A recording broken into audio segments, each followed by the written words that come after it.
روایاتو کې دا راځي چې د الله رب ذوالجلال ذاکر ولی او پاک صوفی د کم غره په خوا باندې تیر شي نو د هغه غر کاڼي وبوټي هغه بل غر توای چې نن په ما یو ذاکر تیر شوی دی پتا تیر شوی کنه دی تیر شوی دی په فخر کوي دا حضرت داود علیه السلام سره الله غرونه مسخر کړه یسبحن چای به تسبیحات ور سره وی چې دا بکله د الله ذکر کو نو دا بوټي بم ور سره په حرکت بم کو کانو بم ور سره کو نو هغه کانو هغه بوټم په خپل انداز کې مبارک سره د محبت اظهار وکړو د السلام علیک یا رسول الله واځي وته او دو حد دا غر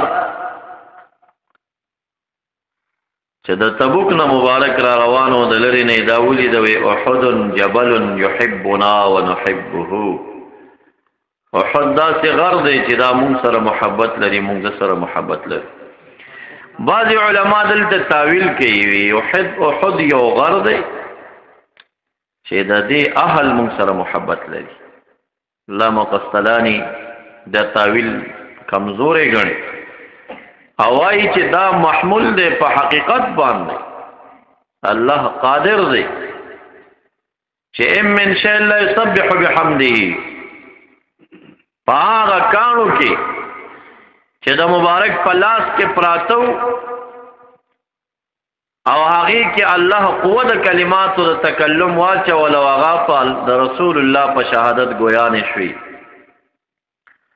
نو علامه قسطلانی لیکي چې الله قادر دی په دې باندې چې دغه وچ کانی کې الله تعالی د محبت یو قوی خوي او په حقیقت د حمل شي لکه څنګه چې کانی د الله ذکر او تسبیح کوي نو دغه شان د احد غر د محمد مصطفی سره محبت کړي سبحان الله او دې مبارک په یو کانی باندې ناستو او داسې په حرکت کې حرام شکانیا انما علیک نبی وصدیق وشهیدین تابانی نبی ناس دے خاتم النبیین محمد مصطفی صلی اللہ علیہ وسلم